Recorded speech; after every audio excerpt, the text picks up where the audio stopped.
From Short and Sweet AI, I'm Dr. Pepper, and today I'm talking about Geoffrey Hinton. What does it take to be the godfather of AI? You have to be willing to believe in yourself while you struggle for years in obscurity. You have to work around the clock while others not only don't agree with your work, but criticize it. You have to be willing to keep faith in something called backpropagation, which is the workhorse of deep learning, despite the AI winters of the 1990s when research funding dried up. You have to be willing to be a maverick and move to Canada to handpick a small group of brilliant computer scientists as dedicated as you and convince the Canadian government to financially support research in an AI wilderness. And then finally, after decades, when you have the technology you need to power your neural networks, you can showcase what is called deep learning at a global competition and blow everyone away. And that's how Geoffrey Hinton became the godfather of AI. At the core of Geoffrey Hinton's maverickness is his belief early on that machines need to think the way humans do. He was obsessed with how the mind worked. His crusade was to mimic the brain using computer algorithms to create a pure form of machine intelligence. However, symbolic reasoning was the prevailing theory of how to teach machines to think.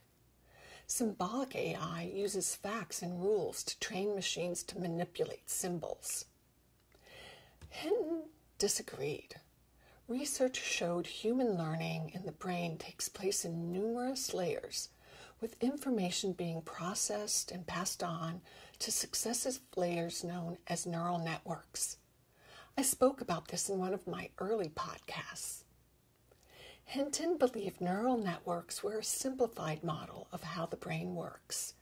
He created computer algorithms that coded for networks with thousands of layers, so-called deep neural networks that gave rise to deep learning.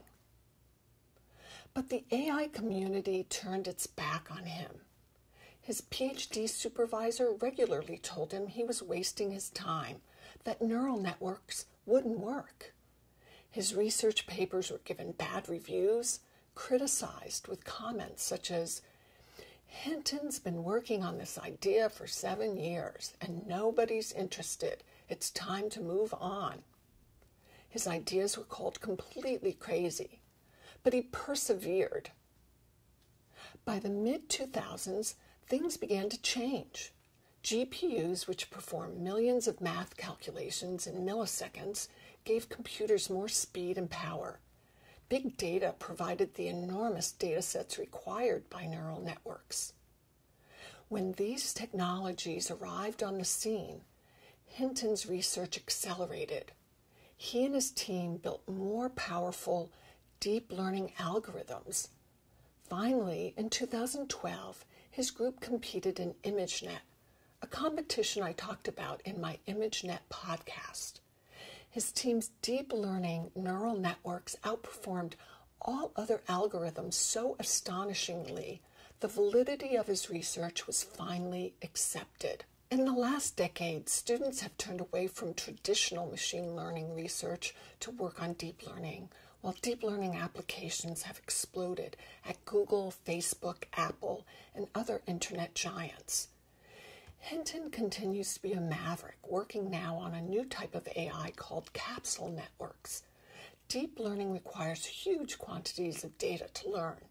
To get around this problem, Hinton thinks capsule networks can lead to something called self-supervised learning, which doesn't require large data sets.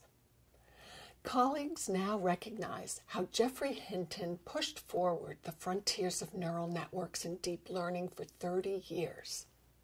The deep learning revolution would have come regardless, but speech recognition, computer vision, autonomous vehicles, all came sooner because of Hinton. Things have turned around and deep learning has become mainstream. As he describes it, we ceased to be the lunatic fringe. We're now the lunatic core. If you like this flash talk, please leave a review and subscribe. From Short and Sweet AI, I'm Dr. Pepper.